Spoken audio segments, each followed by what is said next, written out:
कौन है ये कॉकरोच जनता पार्टी? क्या आपने भी इन्हीं का नाम सुना हुआ है? CJP। फिलहाल में अभी एक नाम बहुत ज्यादा चर्चित में है जिसका नाम है अभिजीत दीपके। क्या होगा अगर मैं कहूँ तो 1-2 साल से वो आदमी यहाँ पे भारत में रह ही नहीं रहा है, वो कहीं और ही रह रहा है और वो अभी इस जगह पे आया है जिसने इतनी बड़ी पार्टी बना दी है। कौन है ये Abhijit Dipke?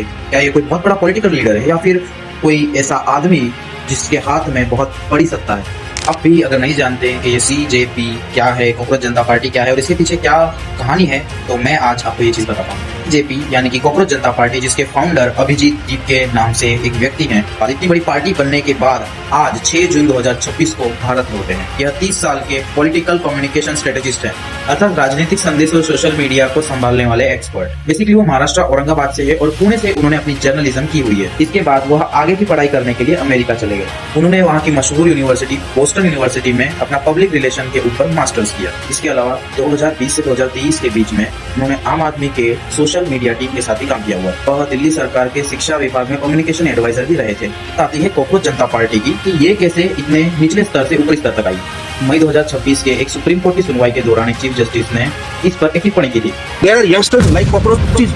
They don't get any employment. They don't have any place in profession. Some of them become media. Some of them become social media. Some of them become RTI activists. Some of them become another activists, and they start attacking everyone. जिसमें उन्होंने बेरोजगार युवाओं की तुलना कॉकरोचों से कर दी थी जो सिस्टम पर हमला करते हैं। युवाओं को यह बात चुभ गई और अभिजीत ने इस अपमान को ही अपना सबसे बड़ा हथियार बना लिया। उन्होंने कहा, अगर सिस्टम हमें कॉकरोच समझता है तो हम इसी नाम से आवाज उठाएंगे। और इसी बात पर से 16 मई 2026 को उन्होंने एक मजाक के रूप में सोशल मीडिया पर जोक्स और ये सब कंटेंट्स डालना चालू किए और CJP यानी कि कॉकरोच जनता पार्टी की घोषणा कर दी। इसकी एक वेबसाइट भी बनाई गई जिसका स्लोगन रखा गया, the voice of lazy and unemployment. Abhijeet एक खुद सोशल मीडिया के उस्ताद थे। AI और क्लाउड की मदद से पार्टी का घोषणा पत्र और वेबसाइट तैयार कर दी। इसे बनी हुई कॉकरोच जनता पार्टी की तस्वीरें और जोक्स सोशल मीडिया पे बहुत तेजी से वायरल होने लगे।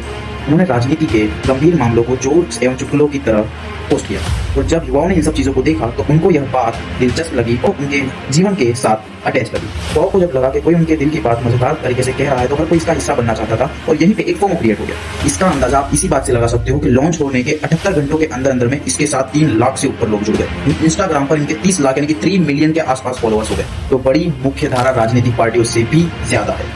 अभी तक इस अभियान की वेबसाइट पर 3.5 लाख से ऊपर के लोग साइन अप कर चुके हैं। ये चीज है कि शुरुआत में कोई ये चीज सोच भी नहीं सकता था कि एक छोटा सा मजाक इस तरह जमीन पे उतर आएगा। बात तब आगे बढ़ी जब सोनम वांगचुक भी इसके हिस्सेदार बने। अभी हाल ही में 6 जून 2026 को अभिजीत अमेरिका से भारत लौटे और दिल्ली के जंतर मंतर विस्तार में इस पार्टी ने अपना पहला बड़ा जमीनी प्रदर्शन किया, जहाँ हजारों युवाओं ने पेपर लीक और शिक्षा मंत्री के इस्तीफे के लिए मांग की। हालांकि यह कोई चुनाव आयोग से रजिस्टर्ड कोई राजनीतिक पार्टी नहीं है, बल्कि युवाओं का यह एक अनोखा डिजिटल एंड सोशल आंदोलन बन चुका है।